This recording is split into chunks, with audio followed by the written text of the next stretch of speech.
Welcome, dear students. In this session, I would talk about the 100 Years' War during the Middle English period. The objective of the session is that after completing the session, you would be able to understand what were the historical and linguistic factors that led towards the 100 Years' War.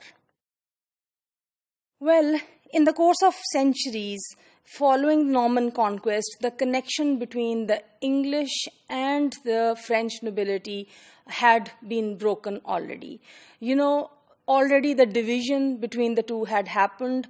The nobility had chosen either to be a part of England or to be a part of France.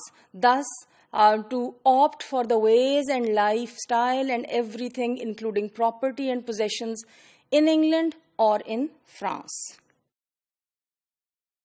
All this situation was succeeded by a conflict of interests and a growing feeling of antagonism that culminated in a long period of open hostility with France. By the way, this period was from 1337 to 1453. This long period shows the enmity, the hostility, the bitter feelings that both the groups, that both the nations, that both the people had against each other.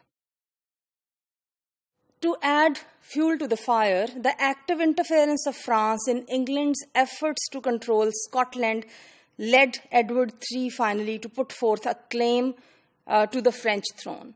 The natural result of this was, once he decided that he would claim for the French throne, he decided to invade France.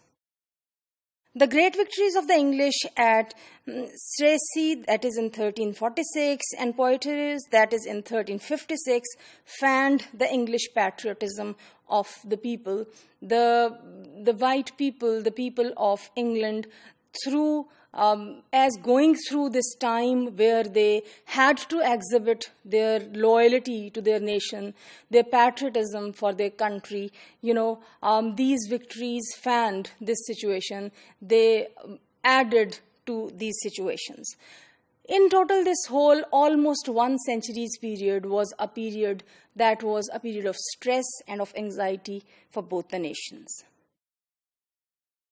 All this led towards further events. It was in the reign of Henry V that England again enjoyed a brief period of success.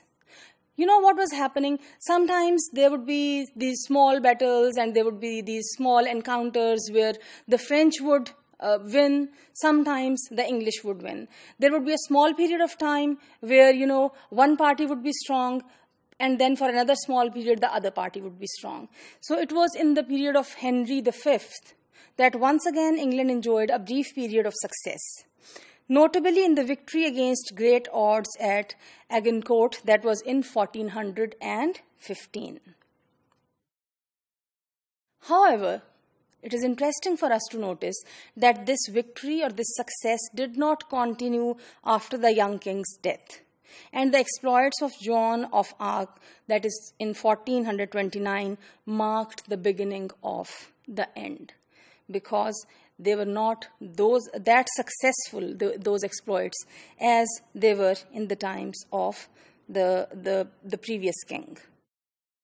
Probably the intervals between the periods of actual fighting were too long, and the hindrances to trade and other intercourses too discouraging, that actually people lost interest in all this.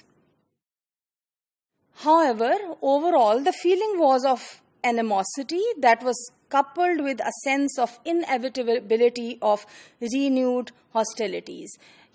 There would be a phase of enmity or hostility that would lead towards another phase, that would yet lead towards another phase, and all these would be coupled together, would be brought together. So stages after stages, small periods after the others, they would keep on going on, every time with slightly modified or slightly different, dimensions, but the hostility was there. In fact, what I would say is, it was difficult for them to forget that French was the language of the enemy country. It was the language of the enemy people. It was the language of the enemy nation. So, these were all the factors that led on all the political as well as the social grounds towards a 100 Years' War.